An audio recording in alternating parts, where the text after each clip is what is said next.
Moi j'étais un peu malade mental au tout début. J'ai pris toutes les boîtes de production Paris et j'ai suivi tous les producteurs sur Instagram. Tous. J'ai été follow back par qui est un gros producteur hollywoodien. Est-ce que t'as eu des moments où t'as failli tout lâcher? Il y a un aspect que les écoles d'acteurs ne font pas, c'est le côté et ça c'est hyper important. Quoi? Moi, non. Mais c'est la première chose. Est-ce que t'as tout qu'on te mette dans la catégorie influence? Ouais, je déteste ça. Moi aussi. La pire performance que t'as eu en casting. Que genre, Que vraiment, moi j'ai faite. que genre tu sors du truc, tu te dis putain mais qu'est-ce que j'ai. Ça m'arrive souvent. Hein. Ça m'arrive souvent parce que les castings c'est court, c'est rapide et C'est rapide. souvent t'es là, ah mince, qu'est-ce que j'ai fait? Ouais. Souvent dégoûté. Je sais pas, je pense que la plus drôle, Ah, plus drôle, ouais. c'est marrant. Voilà. J'ai fait un casting pour un truc de bricolage. C'était genre Bricorama, je sais plus quelle marque, bref, un truc comme ça. Et j'arrive sur le truc et le mec me dit c'est simple, il y a un hamac. Il y avait un hamac dans la salle de casting. Il dit monte dans le hamac, tu dors dans le hamac. Je dis ok, très bien. Et là, je vais arriver, je vais te faire peur. L'objectif c'est que tu hurles et que tu tombes du hamac. Je dis ok. Il arrive, il hurle à côté de moi, je me prends le pied dans le truc, je me retourne comme ça et je reste bloqué et je tombe juste un bras et moi j'explose de rire et il m'a dit bon c'est bon merci. Au revoir. Oh non. Du coup je regarde un très bon souvenir parce que ça m'a fait rire et du coup maintenant dès que je vois des pubs de là je suis là.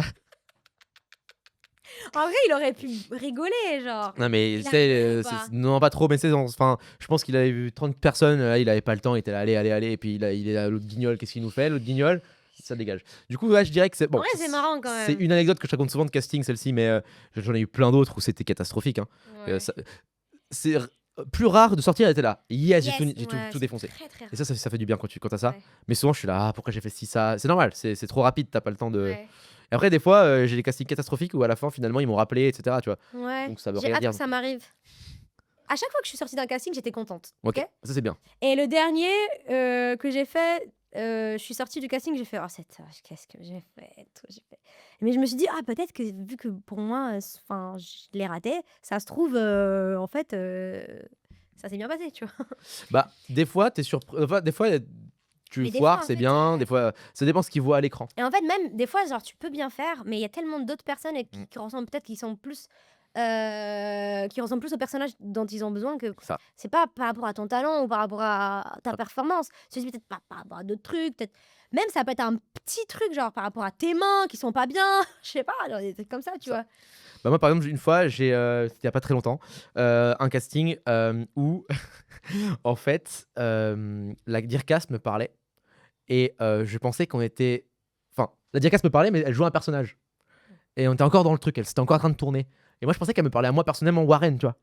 Du coup je sors du personnage et je lui parle tu vois et il y a eu 40 secondes je pense d'interaction avec la Dircas où moi je pensais que c'était vraiment la Dircas qui me parlait et du coup j'étais pas dans le rôle. Mais en fait, du coup, j'étais dans le naturel, vraiment naturel. Et je suis sorti, et j'ai fait ah, mais on tournait là? Bah oui, on tournait. J'avais pas compris, tu vois. Et du coup, je suis sorti en mode oh, mais quel Putain, mec t'aurais pas dû débile. le dire. Et en fait, bah, elle m'a rappelé.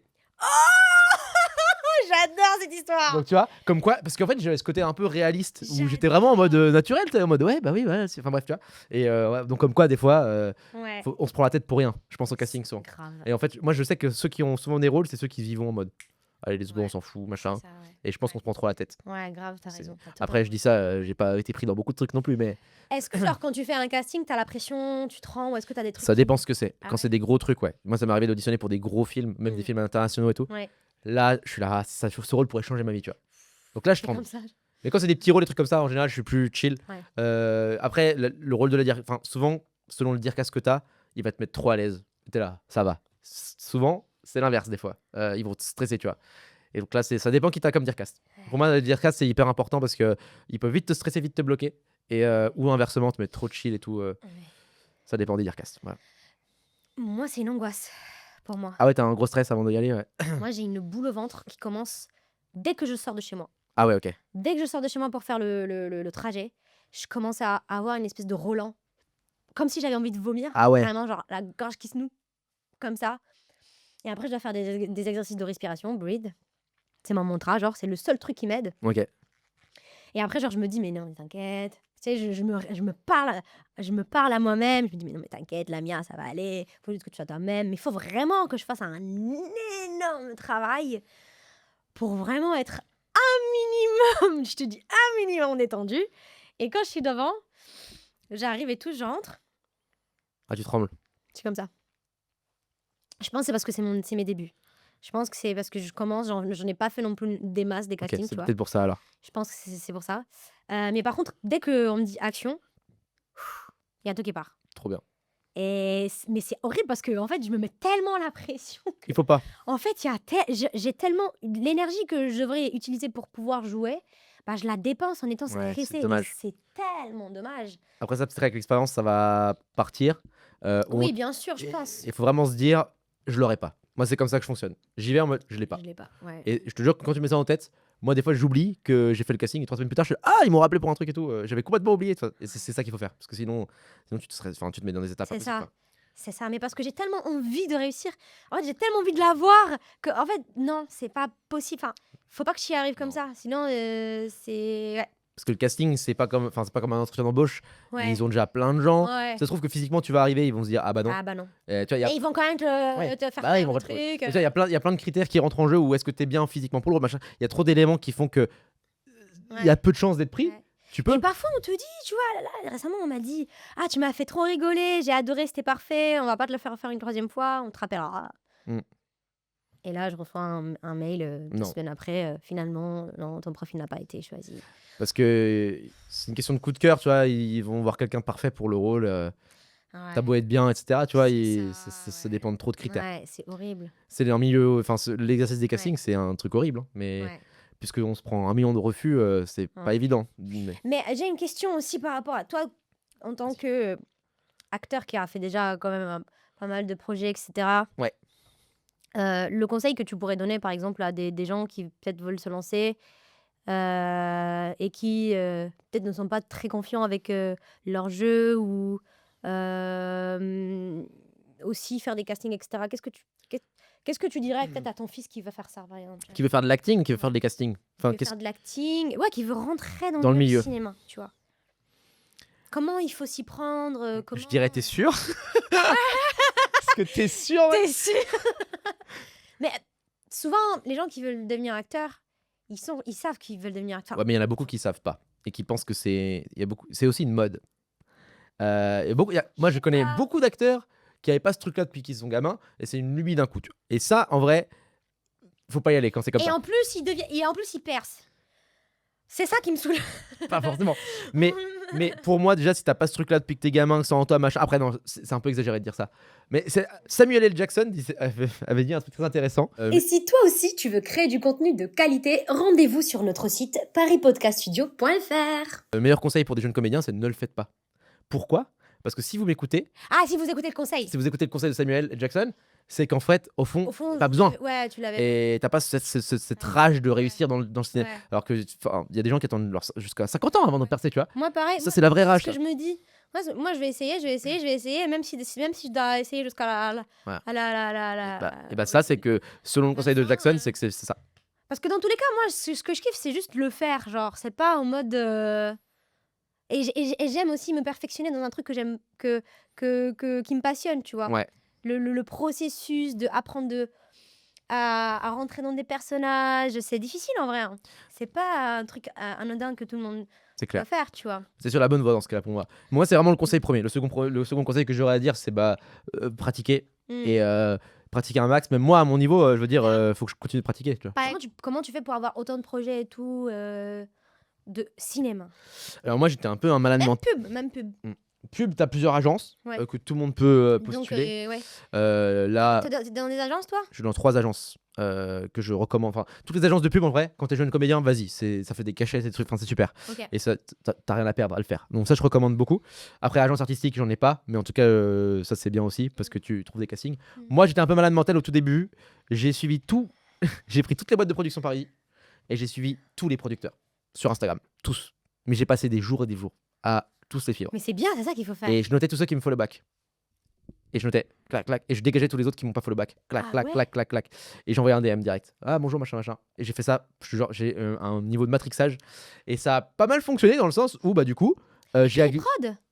toutes les prods. Toutes les prods? Toutes les prods françaises, même. Belgique et même Suisse. J'ai fait toutes les. Production de films?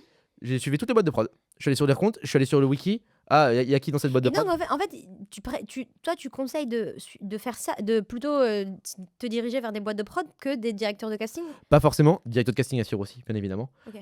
Moi, dès que je regarde un film, je regarde qui est le directeur de casting et souvent je le suis direct après. Ah, ok. Pareil pour les producteurs. Souvent directeur-producteur, fin d'un film, tout le temps, je vais follow direct. Parce que souvent les producteurs, ils repartagent les castings de leur prod. C'est-à-dire souvent il y a un film dans une boîte de prod et un des producteurs, souvent, il cherche un rôle, ils vont repartager dans leur story. Ça arrive souvent que je trouve des trucs via des producteurs. Dire cast en premier, bien évidemment, c'est leur métier, mais ça arrive souvent qu'aussi des producteurs et surtout les producteurs, ils sont là dans tout le process. Ouais. Donc s'ils te follow back, ils vont voir ta tête, ils vont te reconnaître. Tata. Moi j'ai même des producteurs hollywoodiens. Ah, même si c'est les producteurs aussi qui valident Exactement. le profil. Exactement. C'est vrai, par rapport au budget, par rapport à aussi s'ils vont ramener des ventes. Tu peux avoir beaucoup de conseils. Moi j'ai été follow back par Daniel Minahan, qui est un gros producteur hollywoodien, qui fait beaucoup de trucs pour Netflix, fait des grosses séries de fous. Il a réalisé des épisodes d'House of Cards, des trucs comme ça, et il m'a follow back. Alors que j'avais genre, mais je parle de l'époque, hein, j'avais genre 5000 abonnés, hein, j'avais pas grand monde. Et je lui ai envoyé plein de messages vocaux. Il m'a répondu, il m'a donné plein de conseils, tu vois. Donc comme quoi. J'adore. Il t'a donné quoi comme conseil? C'était surtout sur plus le cinéma américain et comment moi en tant que Français je pourrais m'expatrier là-bas, faire des trucs. Je sais plus exactement ce qu'il m'avait dit, il m'avait dit plein de choses sur parce que c'est aussi du marketing malheureusement notre rôle. On doit se vendre aussi. Donc c'était surtout comment vendre mon image, etc. Enfin bref, il m'a posé plein de questions et c'était hyper enrichissant parce qu'il y a un aspect que les écoles d'acteurs ne font pas, c'est le côté marketing. Et ça c'est hyper important parce que c'est comme ça que tu trouves que tu décroches des rôles aussi. Et c'est quoi le côté marketing? Enfin, tu veux dire quoi par rapport ta à bande démo, ton book, que mettre dans ta bande démo, comment la gérer ta bande démo, tes réseaux, ouais, comment contacter les gens, comment si ça, comment te montrer, tous ces trucs là, pour moi c'est du marketing. Et ça en école on ne nous apprend pas à ça. On te lèche enfin tu vois. Ouais, c'est vrai. Ça c'est un côté important. En école on t'apprend pas à faire des bandes démo genre? Non. Quoi? Non. Mais c'est la première chose. On t'apprend pas à faire de apprendre. Moi c'est la première chose que j'ai faite. Bonne démo. Bah t'as raison, c'est ce qu'il faut faire. Et quelles sont les erreurs dans les... après t'as plein de vidéos YouTube maintenant, comment les erreurs à pas faire machin, mais il y a plein de bandes démos que moi je vois des fois passer où je suis là, ouais, c'est catastrophique ce qu'ils ont fait. Alors que c'est bien ce qu'ils jouent, mais c'est juste comment c'est monté, comment c'est fait. Je sais qu'il y a des direcasts en 5 secondes, ils sont là. Non. Ouais, bah oui, nous on veut te voir toi tout de suite. Les premières secondes, on va voir juste toi. Ah, ça. Tu vois. Exactement. On s'en fout de l'autre personnage qui t'a joué. Cut. Exactement. Et ça c'est tout un... Bref, il y a plein de codes dans le casting que beaucoup de gens ne respectent pas parce qu'ils ne les savent pas, tout simplement. Et ça, c'est tout un délire. Et encore une fois, je suis pas un expert non plus, mais c'est ce que j'ai appris sur le terrain. Est-ce que tu as eu des moments où tu as failli tout lâcher? Oui, plein de fois. Dans l'acting, dans le cinéma ou En fait, j'ai eu des moments de bad, normal, dans un métier, c'est un métier compliqué, des moments de grosse remise en question de qu'est-ce que je fais, est-ce que je suis sur la bonne voie. Et le moment le plus bad que j'ai eu, j'ai essayé de partir à New York à ce moment-là. J'étais là, ok, ça va pas du tout. Et c'est le moment où j'ai bougé à New York. Mais j'avais toujours cet objectif d'être acteur, d'être scénariste. Donc j'ai pas forcément tout plaqué. Mais c'était un moment genre, qu'est-ce que je fais? Comment me recalibrer? C'était plus ça, tu vois. Avec toujours l'objectif en tête. J'ai jamais abandonné en mode, je veux plus faire acteur. C'est impossible. Ou scénariste ou machin. Enfin, pas forcément acteur, mais en tout cas, être dans ce milieu artistique-là. J'étais là, qu'est-ce que je préfère faire? Et j'étais là, j'aime bien écrire aussi en vrai. Donc autant aller à New York étudier l'écriture. Et continuer de faire ma carrière d'acteur là-bas. Mais du coup, t'as appris à écrire en anglais, c'est ça? Ouais, tout à fait. Je faisais littérature anglaise et écriture. Donc j'avais poésie, roman, scénario, tous ces trucs-là. C'était trop intéressant. C'était une école ou c'était des cours juste comme ça? C'était une école qui était à Manhattan et j'ai fait 2 ans là-bas. Okay. Et c'était hyper enrichissant parce que du coup, je suis revenu avec beaucoup de matière en termes de scénario. Maintenant, je percute très vite et j'écris facilement les scénarios, etc. Ouais. Et je préfère limite faire ça aujourd'hui. J'aime bien les deux. Ouais. Mais tu préfères écrire? Peut-être que ouais, aujourd'hui. C'est vrai? Ouais, j'adore écrire.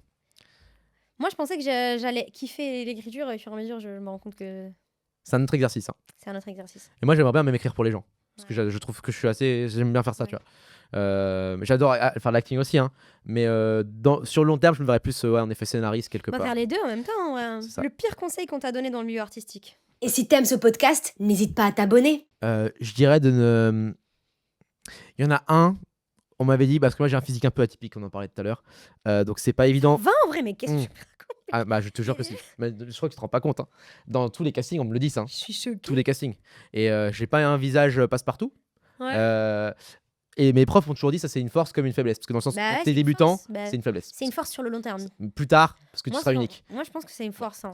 Mais au début c'est galère parce que du coup ils castent que des gueules qui se ressemblent, etc. Bref, ils ont une esthétique qui n'est pas unique. Enfin, Ouais. tu vois ce que je veux dire. Du coup, c'est compliqué. Et du coup, on a souvent essayé de me brider, Ouais. de me faire ressembler à telle personne ou de me dire de jouer plus comme telle personne. Et ça, c'est les pires conseils possibles parce que si t'es pas toi-même, c'est foutu, tu vois. Et bref, j'ai souvent eu ça. Moi, on dit que je ressemble beaucoup à Patrick Devers, par exemple. C'est un acteur français de l'époque. Mais t'es pareil. C'est la même personne. Je sais, c'est une C'est pas réincarnation. ton père, genre. Non. Il est plus de ce monde, malheureusement, le petit de. Il est plus de ce En fait, c'était un des acteurs les plus montants du cinéma français de l'époque. Euh, À 47 ou ouais. 82. Et bon, voilà. Et bon, il est plus là. Et du coup, il y a tout le monde qui est un peu dégoûté parce qu'il était en train de grimper. Et il y a beaucoup de vieux Dirkas, du coup, ils ont encore ce fantasme de ah merde, il aurait pu devenir quelqu'un de grand. Du coup, ils projettent ce fantasme sur moi parce que je lui ressemble. Et donc, ça arrive souvent de me dire ah, fais plus du Devers, ou regarde toute la filmographie de Devers, ou fais ça. Et j'ai suivi leurs conseils. D'accord, mais. Mais en fait, Devers, alors certes, on a un peu la même énergie dans le jeu aussi. C'est ça qui est un peu bizarre d'ailleurs. On se ressemble beaucoup. Mais du coup, j'étais en train de me dire, ouais, je suis en train de copier du Devers, alors que ça n'a aucun sens de faire ça. Ouais. Sur le long terme, ça marchera pas, tu vois. Ouais. Et du coup, bref, ça c'était un peu un conseil qui m'a bien bloqué 2 ans sur Devers. J'étais que Devers, je pensais que Devers. Est-ce que tu as déjà été jaloux ou tu t'es déjà comparé avec quelqu'un sur les réseaux, trucs comme ça Moi, je suis pas de nature jalouse du tout. Mm. Au contraire, j'adore regarder ce que les autres font. Et même s'ils sont plus connus ou moins connus, je m'en moque un petit peu du nombre d'abonnés. Surtout qu'on connaît plein de gens avec des. Enfin, c'est un peu dans tous les sens, des abonnés. Donc je dirais pas que je suis jaloux, non. Je regarde tout ce que fait tout le Ou monde. genre se dire ah, j'aimerais bien faire ça aussi, ou j'aimerais bien. C'est plus dans l'acting, ça. Plus dans que l'influence. Genre, Ah, je suis là, la chance, j'aurais bien. Enfin, mais jalousie, jamais. Je suis pas du tout jaloux, moi. plus inspiré. Inspiré, souvent. Inspiré, ok. Et je suis jamais en mode ah putain, Mais lui, c'est- pas moi. Mais non, ça marche jamais ça. C'est pas ma personnalité du tout. Est-ce que t'es déjà tombé sur un mauvais réalisateur ou Vas-y, finis ta. Ouais. un réalisateur pas très sympa, pas très cool Est-ce que tu peux nous expliquer pourquoi tu le trouves pas sympa Qu'est-ce que pour toi ensuite, tu me diras, qu'est-ce que pour toi ensuite est un bon réalisateur, un bon collègue de travail, genre Ok. Le réalisateur, c'est le chef d'équipe, capitaine. Donc c'est comme avoir un patron dans une boîte en CDI. C'est un peu le modèle du truc. Donc pour moi, c'est un rôle hyper important. T'as des réalisateurs qui vont être beaucoup plus détachés des acteurs, qui vont être plus techniques, machin, ils s'en foutent un peu. Ça, c'est un peu dommage. T'as des réalisateurs qui vont être très proches des gens, et ça, c'est cool. Maintenant, dans ta question, oui, j'ai déjà travaillé avec des réalisateurs hyper toxiques. Comme quand t'es en CDI dans une boîte avec un patron hyper toxique, c'est la même situation pour moi. C'est juste, on est dans un cercle différent qui est artistique, mais ça reste une entreprise, ça reste exactement ça. Donc oui, j'ai déjà travaillé avec des gens qui avaient des comportements border, j'ai déjà travaillé avec des gens, C'est quoi des comportements border que ce soit type limite au bord de l'agression, mais Pareil. voilà, qui vont mal parler aux gens. Il y aura de la violence verbale aussi. Ça, c'est Mais en fait, de la violence verbale passive, enfin c'est du passif-agressif. passif-agressif. Mais encore une fois, c'est comme le patron relou en CDI, machin, Ouais. et qui te fait des blagues un peu lourdes, ou encore pire que ça, il va te mépriser limite, Ouais. te rabaisser. Et attends, Surtout quand tu es un créateur de contenu et que tu fais du cinéma. Souvent, les réalisateurs qui font ça, c'est des réalisateurs qui sont un peu dans la culture, enfin, la culture, on va dire, d'il y a longtemps, du cinéma enfin, vieux, quoi, un peu. Enfin, ils ont cette mentalité-là de ouais, moi je suis un puriste. Enfin, tu c'est ça, vois, exactement. le film. Et ça, je suis d'accord avec toi, mais bon, maintenant, on sait que c'est complémentaire et pas le choix pour que les gens viennent voir ton film, il faut qu'on soit, des fois soit là. Mais ce que je veux dire, c'est quoi, les réalisateurs, oui, j'ai travaillé avec plein de gens, pas que, enfin, même d'autres acteurs, pas forcément que des réals, mais en tout cas avec des collègues toxiques, mais encore une fois, parce que, bah, comme dans tous les autres domaines, malheureusement, c'est des choses qui arrivent. Bon, c'est souvent des hommes, on va pas se cacher là-dessus. Voilà. Et comme dans tous les domaines qui sont hyper toxiques. Que ce soit en termes d'agression, en termes de violence, en termes de machin. Et ça, il n'y a pas que dans le cinéma, c'est absolument partout, malheureusement. Ouais. On invite souvent des avant-premières de films, etc. Mais en fait, je me rends compte que souvent, surtout quand t'es un petit créateur, ok, souvent, en fait, on va créer aujourd'hui des avant-premières, des journées avant-premières exprès influence. Oui. En gros, c'est pas vraiment des avant-premières, les vraies avant-premières. I know, ouais. Où vraiment il y a les acteurs, machin, etc. Et tu vas pas vraiment faire des rencontres, mais tu vas plutôt rencontrer en fait les gens qui sont dans l'influence comme toi. Ouais. T'en penses quoi? Est-ce que tu as déjà été invité Oui. à ces événements? Oui, bien sûr. Toi, t'en penses quoi? Je pense que c'est cohérent, en vrai. C'est cohérent, ouais. Parce que ils faisaient déjà des soirées presse avant. t'as la soirée presse avant la soirée. T'as les critiques, ils vont venir voir les films avant l'avant-première. Ouais. Et finalement, bah, les influenceurs, c'est devenu un peu les critiques modernes, tu vois. Ils vont faire des stories sur le film, c'est bien, c'est de la merde. Il y a plein de créateurs de contenu cinéma C'est bien, aussi. c'est de la merde, c'est Bon, voilà. c'est faux. Enfin, dans le sens où dans tous les Ah, tu veux dire enfin, qu'ils vont toujours ils saucer vont toujours saucer. Là, dans ce cas, c'est plus délicat. Je pense qu'il y a beaucoup de créateurs de contenu cinéma qui vont pas forcément. Je pense à Reg le Gorilla, par exemple, Mm. qui lui. Il est carré, genre. C'est le. Je sais pas si tu connais ce mec. Ouais, c'est- ouais. je l'ai vu, Ouais. ouais. Et bah, c'est vraiment full cinéma, etc. Et à tel point que les studios ont peur de l'inviter parce qu'ils ont peur que le film prenne cher, tu vois. Ouais. Mais lui, au moins, il est honnête et il y va. Ça, c'est bien, ça. Et je pense que c'est ce qu'il faut. Alors, du coup, maintenant, est-ce que les influenceurs, à chaque fois, s'ils saucent le film à chaque fois, là, c'est un problème. Mm. Parce que du coup, les critiques que tu vas recevoir, tu vas être biaisé, tu vas dire, ah, l'influenceur a dit que Ouais, c'était bien, c'est ça. alors que c'était juste parce qu'il a été invité. Là, Même ça nique un peu aussi. Enfin, ça nique. Ça, ça biaise, du coup, bah, des critiques qui peuvent être parfois bonnes, intéressantes et tout. Ça. Ça. Que des influenceurs ou des créateurs de contenu peuvent avoir qui sont intéressants, quoi. donc je pense que c'est bien s'il y a vraiment une critique qui est faite derrière et qui est, comment dire, constructive, etc. Là, carrément, bien, parce que c'est devenu la presse des Ouais. influenceurs, donc carrément, comme la presse, comme les critiques, carrément. Par contre, si c'est vraiment en mode full, ah, c'était trop bien parce qu'on t'a invité, là, c'est non. Mm. Là, c'est faux. Mais moi, j'aime pas, en fait, ce truc-là de me dire, ok, je suis invitée à une avant-première, mais c'est pas la vraie avant-première. Moi, c'est ça qui me saoule. Ouais. C'est pas l'avant-première où, genre, il va y avoir les acteurs tous ensemble. Parfois, j'étais invitée parfois à des avant-premières. Merci déjà aux agences qui m'ont invitée. Hein. Ils vont plus t'inviter, c'est terminé. On l'invite plus. Mais genre, il va y avoir des gens qui sont même pas dans le casting. C'est des gens qui vont faire ensuite une table ronde. On va se poser des questions. Ils vont se poser des questions entre eux. Ils vont parler du sujet du film ou d'un sujet qui est en rapport avec le film, quoi. Mais en fait, moi, je suis pas venue pour ça. Enfin, je vais pas. Je trouve ça inutile. Ouais. Enfin, parfois, je suis là en mode, mais en fait, moi, je voulais regarder le film et peut-être être entourée aussi des gens qui ont travaillé, même Ouais. des techniciens, tu vois, aussi, voir les techniques qu'ils ont utilisées pour c'est ça qui m'intéresse, tu vois. Je suis C'est d'accord. un peu chiant, quoi. Mais ils font ça parce que c'est très simple, c'est vous qui allez ramener les gens en salle. Mm. Donc on vous en venir un peu avant, prendre des C'est stories. vous, c'est nous, tu veux dire. C'est mis tellement, genre, à côté de... C'est nous. Ah, moi, je suis acteur d'abord, en fait. Mais moi on m'invite pas souvent quand même dans ces c'est- trucs-là. C'est bien que je te pose la question. Toi, tu t'aimes bien quand... Enfin, est-ce que t'as te saoule quand on te met dans la catégorie influence? Ouais. Je déteste ça. Moi aussi. Mais on le fait un peu quand même. Mais en fait, le terme est devenu un peu péjoratif. Mais en effet, je comprends. Oui, on est dans la catégorie complètement. Mais je trouve que le terme influenceur, on influence. Influence, Je genre. trouve ça un peu abusé. Un Surtout peu que nous, on fait pas de l'influence, genre on influence personne. Enfin, moi j'influence personne.